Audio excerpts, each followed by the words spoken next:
इसमें हम 3 चीज़ों को डिस्कस करेंगे।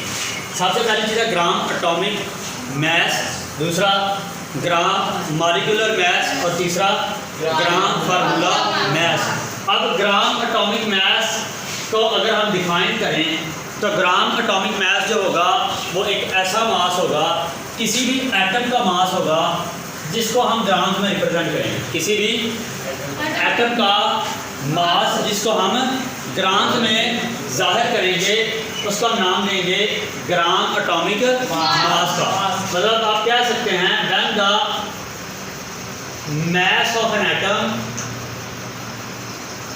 of an atom expressed in ग्राम, कि किसी भी एटम के मैस को अगर आप ग्राम में रिप्रेजेंट करेंगे तो वो क्या होगा, ग्राम एटॉमिक मैस। मसलन फॉर एग्जांपल आपके पास 1 मोल है हाइड्रोजन का, 1 मोल ऑफ हाइड्रोजन। तो 1 मोल ऑफ हाइड्रोजन का मतलब यह है कि इसके दरमियान या इसके अंदर 1 ग्राम एटम होंगे, 1 ग्राम एटम होंगे किसके, हाइड्रोजन के।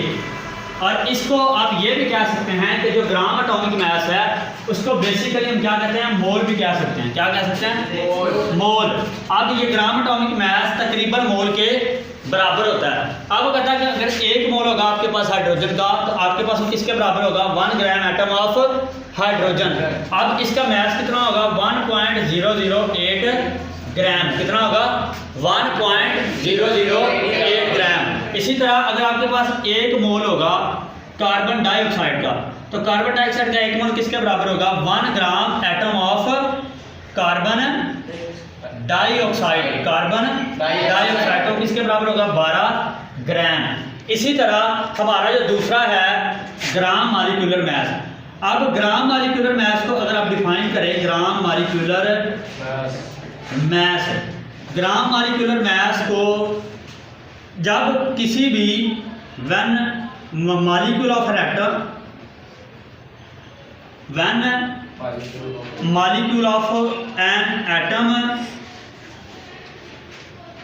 एक्सप्रेस्ड इन ग्राम, मतलब किसी भी एटम के मॉलिक्यूल को जब आप ग्राम में रिप्रेजेंट करेंगे तो क्या होगा, ग्राम मॉलिक्यूलर मैस। किसी भी एटम के मॉलिक्यूल को जब आप ग्राम में रिप्रेजेंट करेंगे या एक्सप्रेस करेंगे तो क्या होगा, gram molecular mass. For example आपके पास है 1 मोल ऑफ वाटर या 1 मोल ऑफ हाइड्रोजन। तो 1 मोल ऑफ हाइड्रोजन किसके बराबर है, 1 gram molecule of hydrogen. 1 gram molecule of hydrogen. तो 1 ग्राम मॉलिक्यूल ऑफ हाइड्रोजन किसके बराबर है, 2 ग्राम। इसी तरह अगर आपके पास 1 मोल ऑफ वाटर होगा, पानी, तो फिर क्या होगा, 1 gram molecule of water. 1 gram molecule of water.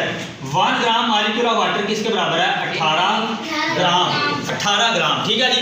अब जो तीसरी चीज है हमारे पास है ग्राम फार्मूला मास। ग्राम फार्मूला मास किसी भी एटम या किसी भी मॉलिक्यूल के आयन को, किसी भी एटम या किसी भी मॉलिक्यूल के आयंस को अगर आप ग्राम में रिप्रेजेंट करेंगे तो क्या होगा, ग्राम फार्मूला मास। ग्राम फार्मूला मास की एक मिसाल है कि अगर आपके पास 1 मोल होगा, 1 मोल हो सोडियम क्लोराइड का तो किसके बराबर होगा, 1 gram formula mass of 1 gram formula mass of sodium chloride. और ये किसके बराबर होगा, 58.5 ग्राम।